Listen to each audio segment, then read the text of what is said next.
ఈ వీడియోలో మనం ఫంక్షనల్ రిక్వైర్మెంట్స్ డాక్యుమెంట్ అంటే ఏంటి, ఆ డాక్యుమెంట్ ఎందుకు యూజ్ చేస్తాం అండ్ అందులో ఉండే ఇంపార్టెంట్ సెక్షన్స్ ఏంటి అనేవి సింపుల్గా తెలుసుకుందాం. Welcome to BAQA career Telugu. What is FRD? FRD stands for Functional Requirements Document. It is a document that describes how the system should work to meet the business requirements. క్లియర్గా చెప్పాలి అంటే previous వీడియోలో మనం BRD గురించి తెలుసుకున్నాం. BRDలో బిజినెస్కి ఏం కావాలి, ఎందుకు కావాలి అనే బిజినెస్ రిక్వైర్మెంట్స్ని హై లెవెల్లో డాక్యుమెంట్ చేస్తాం. అయితే ఆ బిజినెస్ రిక్వైర్మెంట్ని సిస్టంలో ఎలా ఇంప్లిమెంట్ చేయాలి, బిజినెస్ రిక్వైర్మెంట్ని మీట్ చేయడానికి సిస్టమ్ ఏం ఫంక్షన్స్ పర్ఫామ్ చేయాలి, యూజర్ సిస్టమ్తో ఎలా ఇంటరాక్ట్ అవ్వాలి అండ్ డిఫరెంట్ కండిషన్స్లో సిస్టమ్ ఎలా బిహేవ్ చేయాలి అనే డీటెయిల్స్ ఫంక్షనల్ రిక్వైర్మెంట్స్ని FRDలో డాక్యుమెంట్ చేస్తాం.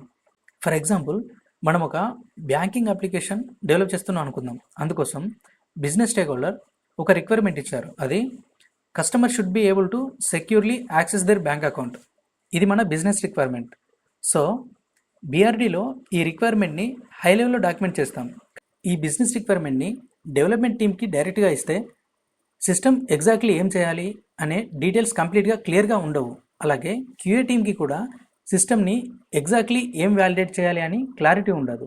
సో బిజినెస్ అనలిస్ట్ ఈ బిజినెస్ రిక్వైర్మెంట్ని అనలైజ్ చేసి సిస్టమ్ ఏం ఫంక్షనాలిటీ ప్రొవైడ్ చేయాలి, యూజర్ ఏం యాక్షన్స్ పర్ఫామ్ చేయాలి అండ్ డిఫరెంట్ సిచ్యువేషన్స్లో సిస్టమ్ ఎలా బిహేవ్ చేయాలని డీటెయిల్స్ని ఫంక్షనల్ రిక్వైర్మెంట్స్గా డిఫైన్ చేసి FRDలో డాక్యుమెంట్ చేస్తారు.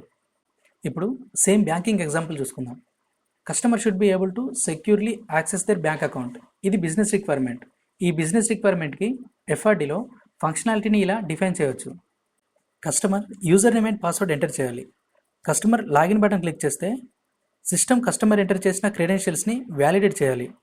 వ్యాలిడ్ క్రెడెన్షియల్స్ అయితే సిస్టమ్ కస్టమర్ని డాష్బోర్డ్కి నావిగేట్ చేయాలి. ఇన్వాలిడ్ క్రెడెన్షియల్స్ అయితే system appropriate error message display చేయాలి. Customer multiple times incorrect credentials enter చేస్తే డిఫైన్డ్ బిజినెస్ రూల్స్ ప్రకారం సిస్టమ్ అకౌంట్ని టెంపరరీ లాక్ చేయాలి. ఇలా సిస్టంలో ఏం ఫంక్షనాలిటీ ఉండాలి, యూజర్ సిస్టమ్తో ఎలా ఇంటరాక్ట్ అవ్వాలి అండ్ డిఫరెంట్ సినారియోస్లో సిస్టమ్ ఎలా బిహేవ్ చేయాలి అనే డీటెయిల్స్ని స్టెప్ బై స్టెప్గా FRDలో డాక్యుమెంట్ చేస్తాం. సింపుల్గా బిజినెస్ రిక్వైర్మెంట్ని మీట్ చేయడానికి సిస్టమ్ ఎలా వర్క్ చేయాలి అనే డీటెయిల్డ్ ఫంక్షనల్ రిక్వైర్మెంట్స్ని FRDలో డాక్యుమెంట్ చేస్తాం. ఇప్పుడు వీడియోలో మెయిన్ పార్ట్. FRDలో ఏమేం కాంపోనెంట్స్ ఉంటాయి. FRD format organisation and project requirements బట్టి చేంజ్ అవ్వచ్చు, కానీ జనరల్లీ కామన్గా కనిపించే సెక్షన్స్ ఇప్పుడు చూద్దాం. ఇంట్రొడక్షన్. ఈ ఇంట్రొడక్షన్ సెక్షన్లో ఈ FRD డాక్యుమెంట్ దేని గురించి ప్రిపేర్ చేస్తున్నాం, ఏ ఫంక్షనాలిటీ ఆర్ సిస్టమ్ గురించి రిక్వైర్మెంట్స్ డాక్యుమెంట్ చేస్తున్నాం అనే బేసిక్ ఇన్ఫర్మేషన్ ప్రొవైడ్ చేస్తాం. ఫర్ ఎగ్జాంపుల్, మన బ్యాంకింగ్ అప్లికేషన్ కోసం FRD ప్రిపేర్ చేస్తున్నాం అనుకుందాం. ఇంట్రొడక్షన్లో ఇలా మెన్షన్ చేయొచ్చు. ఈ డాక్యుమెంట్ బ్యాంకింగ్ అప్లికేషన్లో లాగిన్ ఫంక్షనాలిటీకి సంబంధించిన ఫంక్షనల్ రిక్వైర్మెంట్స్ని డిస్క్రైబ్ చేస్తుంది. సో ఇంట్రొడక్షన్లో హై లెవెల్ ఓవర్వ్యూ డాక్యుమెంట్ చేస్తాం. Next, purpose. ఈ సెక్షన్లో ఈ FRD డాక్యుమెంట్ ఎందుకు ప్రిపేర్ చేస్తున్నాం అంటే డాక్యుమెంట్ యొక్క మెయిన్ పర్పస్ ఏంటి అనే దానిని డిస్క్రైబ్ చేస్తాం. మన లాగిన్ ఎగ్జాంపుల్కి పర్పస్ ఇలా డిస్క్రైబ్ చేయవచ్చు. రిజిస్టర్ యూజర్స్ సెక్యూర్గా అప్లికేషన్ని యాక్సెస్ చేయడానికి లాగిన్ ఫంక్షనాలిటీ ప్రొవైడ్ చేయడమే ఈ రిక్వైర్మెంట్ యొక్క పర్పస్. Next, scope. స్కోప్ అంటే మనం BRDలో తెలుసుకున్నట్లే in scope and out scope ఉంటాయి. ఈ రిక్వైర్మెంట్ ఆర్ ఫంక్షనాలిటీలో ఏం కవర్ చేస్తున్నాం అండ్ ఏం కవర్ చేయట్లేదు అనే డీటెయిల్స్ని స్కోప్లో మెన్షన్ చేస్తాం.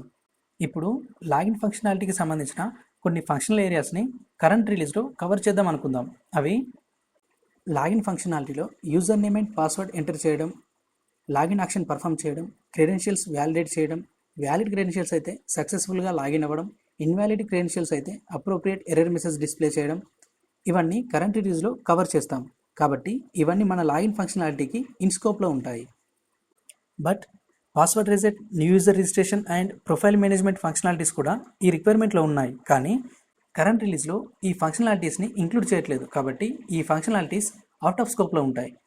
సో స్కోప్ సెక్షన్ ద్వారా కరెంట్ రిలీజ్లో ఎగ్జాక్ట్లీ ఏం కవర్ చేస్తున్నాం అండ్ ఏం కవర్ చేయట్లేదు అనే క్లారిటీ ఇస్తాం. ఇప్పుడు FRDలో most important section functional requirements.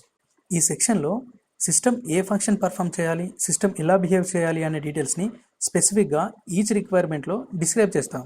Example చూసుకుంటే లాగిన్ ఫంక్షనాలిటీకి ఫంక్షనల్ రిక్వైర్మెంట్స్ని ఇలా డిఫైన్ చేయవచ్చు. Functional requirement 1, registered user name and password enter చేయడానికి సిస్టమ్ అలో చేయాలి. Functional requirement 2, user login button click చేసినప్పుడు సిస్టమ్ యూజర్ ఎంటర్ చేసిన యూజర్ నేమ్ అండ్ పాస్వర్డ్ని వ్యాలిడేట్ చేయాలి. ఫంక్షనల్ రిక్వైర్మెంట్ 3, క్రెడెన్షియల్స్ వ్యాలిడ్ అవుతే సిస్టమ్ యూజర్ని డాష్బోర్డ్కి అలో చేయాలి. ఫంక్షనల్ రిక్వైర్మెంట్ 4, క్రెడెన్షియల్స్ ఇన్వాలిడ్ అవుతే system appropriate error message display చేయాలి. ఈ విధంగా సిస్టమ్ పర్ఫామ్ చేయాల్సిన ఫంక్షన్స్ అండ్ ఎక్స్పెక్టెడ్ బిహేవియర్ని డీటెయిల్గా ఈచ్ ఫంక్షనల్ రిక్వైర్మెంట్గా డాక్యుమెంట్ చేస్తాం. Next, user roles. అప్లికేషన్ని different types of users use చేస్తే ఈచ్ యూజర్కి డిఫరెంట్ పర్మిషన్స్ ఆర్ ఫంక్షనాలిటీస్ ఉండొచ్చు. ఎగ్జాంపుల్కి మన బ్యాంకింగ్ అప్లికేషన్లో 2 రోల్స్ ఉన్నాయనుకుందాం, ఒకటి కస్టమర్ మరియు బ్యాంక్ అడ్మినిస్ట్రేటర్. ఇప్పుడు కస్టమర్ రోల్కి కస్టమర్ లాగిన్ అయినాక అతను తన అకౌంట్ డీటెయిల్స్ చూడగలడు, ట్రాన్సాక్షన్ చూడగలడు అండ్ స్టేట్మెంట్ డౌన్లోడ్ చేసుకోగలడు. కానీ అడ్మినిస్ట్రేటర్కి అడిషనల్గా ఎక్స్ట్రా పర్మిషన్స్ కూడా ఉండొచ్చు. ఫర్ ఎగ్జాంపుల్, కస్టమర్ అకౌంట్స్ని మేనేజ్ చేయడం, యూజర్ స్టేటస్ అప్డేట్ చేయడం and other administrative functions. So user role సెక్షన్లో డిఫరెంట్ యూజర్స్ ఎవరు అండ్ వాళ్ళకు అవైలబుల్ ఫంక్షనాలిటీస్ ఆర్ యాక్సెస్ ఏంటి అనే డీటెయిల్స్ని డిఫైన్ చేస్తాం. Next, business rules. Business rule అంటే ఇందులో బిజినెస్ ఫాలో అవ్వాల్సిన స్పెసిఫిక్ రూల్స్, పాలసీస్ ఆర్ కండిషన్స్ని డిస్క్రైబ్ చేస్తాం. ఎగ్జాంపుల్కి, లాగిన్ ఫంక్షనాలిటీకి ఒక బిజినెస్ రూల్ ఉంది అనుకుందాం. అది యూజర్ వరుసగా 3 times ఇన్కరెక్ట్ క్రెడెన్షియల్స్ ఎంటర్ చేస్తే అకౌంట్ని టెంపరర్లీ లాక్ చేయాలి. ఇది ఒక బిజినెస్ రూల్. ఇంకొక ఎగ్జాంపుల్ చూసుకుంటే, రిజిస్టర్డ్ అండ్ యాక్టివ్ యూజర్స్ మాత్రమే లాగిన్ చేయడానికి అలో చేయాలి. సో ఇలా బిజినెస్ రూల్ సెక్షన్లో సిస్టమ్ ఫాలో అవ్వాల్సిన బిజినెస్ పాలసీస్, రూల్స్ అండ్ కండిషన్స్ని డాక్యుమెంట్ చేస్తాం.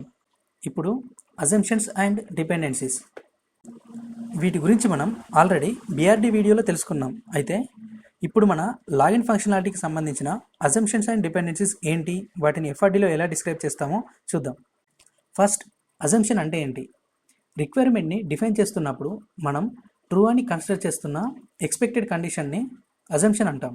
For example, user already registered అయి ఉంటేనే మనం సిస్టంలో లాగిన్ యాక్షన్ పర్ఫామ్ చేయగలము. ఇది మన లాగిన్ ఫంక్షనాలిటీకి ఒక assumption. What is dependency? Dependency అంటే మన ఫంక్షనాలిటీ వర్క్ అవడానికి డిపెండ్ అయ్యే external functionality, system, service or component. For example, user enter చేసిన యూజర్ నేమ్ అండ్ పాస్వర్డ్ని వ్యాలిడేట్ చేయడానికి మన లాగిన్ ఫంక్షనాలిటీ అథెంటికేషన్ సర్వీస్ మీద డిపెండ్ అవుతుంది. ఈ విధంగా మన ఫంక్షనాలిటీకి సంబంధించిన అజంప్షన్స్ అండ్ డిపెండెన్సీస్ని ఐడెంటిఫై చేసి FRDలో డాక్యుమెంట్ చేస్తాం. Last section, acceptance criteria. రిక్వైర్మెంట్ని కంప్లీట్ చేశామని యాక్సెప్ట్ చేయడానికి సిస్టమ్ సాటిస్ఫై చేయాల్సిన కండిషన్స్ని ఇక్కడ డిస్క్రైబ్ చేస్తాం. ఇప్పుడు లాగిన్ ఫంక్షనాలిటీకి యాక్సెప్టెన్స్ క్రైటీరియా ఎలా ఉంటుందో చూద్దాం. First, valid user name and password enter చేసినప్పుడు యూజర్ సక్సెస్ఫుల్గా లాగిన్ అవ్వాలి. సెకండ్, ఇన్వాలిడ్ క్రెడెన్షియల్స్ ఎంటర్ చేసినప్పుడు యూజర్ అప్లికేషన్ని యాక్సెస్ చేయడానికి సిస్టమ్ అలో చేయకూడదు. థర్డ్, ఇన్వాలిడ్ క్రెడెన్షియల్స్ ఎంటర్ చేసినప్పుడు system appropriate error message display చేయాలి. Fourth, user name and password mandatory fields అయి ఉండాలి. అవి ఎంటర్ చేయకుండా యూజర్ లాగిన్ చేయడానికి అలో చేయకూడదు. ఫిఫ్త్, లాగిన్ సక్సెస్ఫుల్ అయిన తర్వాత సిస్టమ్ యూజర్ని డాష్బోర్డ్కి నావిగేట్ చేయాలి. ఇలా డిఫైన్ చేసిన కండిషన్స్ అన్ని సాటిస్ఫై అయితే మన login functionality requirement successfully implemented and acceptable అని కన్సిడర్ చేయవచ్చు. ఇప్పుడు మన ఎంటైర్ FRDని క్విక్గా రీక్యాప్ చేద్దాం. ఇంట్రొడక్షన్. ఈ సెక్షన్లో ఈ డాక్యుమెంట్ దేని గురించి అనే బేసిక్ ఇన్ఫర్మేషన్ని డాక్యుమెంట్ చేస్తాం. పర్పస్. ఈ సెక్షన్లో ఈ ఫంక్షనాలిటీ ఎందుకు కావాలి అనే పర్పస్ని ఎక్స్ప్లెయిన్ చేస్తాం. స్కోప్. స్కోప్లో ఏం కవర్ చేస్తున్నాం, ఏం కవర్ చేయట్లేదు అనే డీటెయిల్స్ని డాక్యుమెంట్ చేస్తాం. Functional requirements. ఈ సెక్షన్లో సిస్టమ్ ఏం ఫంక్షన్స్ పర్ఫామ్ చేయాలి, సిస్టమ్ ఎలా బిహేవ్ చేయాలి అనే ఫంక్షనల్ డీటెయిల్స్ని స్పెసిఫిక్గా డాక్యుమెంట్ చేస్తాం. User roles. ఇందులో ఎవరు సిస్టమ్ని యూజ్ చేస్తారు, డిఫరెంట్ యూజర్స్కి ఏం ఫంక్షనాలిటీస్ ఆర్ యాక్సెస్ ఉంటాయి అనే డీటెయిల్స్ని డాక్యుమెంట్ చేస్తాం. Business rules. ఈ సెక్షన్లో సిస్టమ్ ఫాలో అవ్వాల్సిన బిజినెస్ రూల్స్ అండ్ కండిషన్స్ని డాక్యుమెంట్ చేస్తాం. Assumptions and dependencies. ఈ సెక్షన్లో ఏం అజంప్షన్స్ ఉన్నాయి అండ్ దేనిపైన డిపెండ్ అవుతున్నాం అనే డీటెయిల్స్ని డాక్యుమెంట్ చేస్తాం. Acceptance criteria. ఇందులో రిక్వైర్మెంట్ కంప్లీట్ అండ్ యాక్సెప్టబుల్ అని ఎలా డిటర్మిన్ చేస్తామనే కండిషన్స్ని డాక్యుమెంట్ చేస్తాం. ఇప్పుడు FRD రివ్యూ గురించి తెలుసుకుందాం.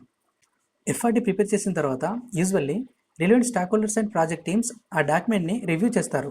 ఎలా అంటే, BA రిక్వైర్మెంట్ కరెక్ట్గా డాక్యుమెంట్ చేశారా, బిజినెస్ రిక్వైర్మెంట్ మిస్ అయిందా, ఫంక్షనల్ డీటెయిల్స్ క్లియర్గా ఉన్నాయా, యాక్సెప్టెన్స్ క్రైటీరియా కంప్లీట్గా ఉన్నాయా అని రివ్యూ చేస్తారు. ఏమైనా చేంజెస్ ఆర్ క్లారిఫికేషన్స్ ఉంటే FRDని అప్డేట్ చేస్తారు. ఫైనల్ వెర్షన్ని relevant stakeholders approve or confirm చేసిన తర్వాత development and testing activities continue చేస్తారు. సో ఈ వీడియోలో మనం ఎఫ్ఆర్డి అంటే ఏంటి అండ్ అందులో ఉండే ఇంపార్టెంట్ సెక్షన్స్ ఏంటి అనేది కంప్లీట్గా చూసాం. ఇక్కడ గుర్తుంచుకోవాల్సిన ఇంపార్టెంట్ విషయం ఏంటంటే అన్ని కంపెనీస్లో బీఆర్డీ అండ్ ఎఫ్ఆర్డి ఫార్మాట్స్ ఒకేలా ఉండవు. కంపెనీ స్టాండర్డ్స్ అండ్ ప్రాజెక్ట్ మెథడాలజీని బట్టి మారవచ్చు. కొన్ని కంపెనీస్లో బీఆర్డీ అండ్ ఎఫ్ఆర్డీని సెపరేట్ డాక్యుమెంట్స్గా మెయింటైన్ చేస్తారు. మరికొన్ని కంపెనీస్లో జీరా కాన్ఫిడెన్స్ లాంటి టూల్స్ యూజ్ చేసి ఫంక్షనల్ రిక్వైర్మెంట్స్ని టూల్స్లోనే మెయింటైన్ చేస్తారు. అయితే బీఆర్డీ అండ్ ఎఫ్ఆర్డీ మధ్య ఎగ్జాక్ట్ డిఫరెన్స్ ఏంటి అనేది ఇంటర్వ్యూలో కామన్గా అడుగుతారు. నెక్స్ట్ వీడియోలో వీటి మధ్య డిఫరెన్సెస్ని డీటెయిల్గా తెలుసుకుందాం. Thank you for watching.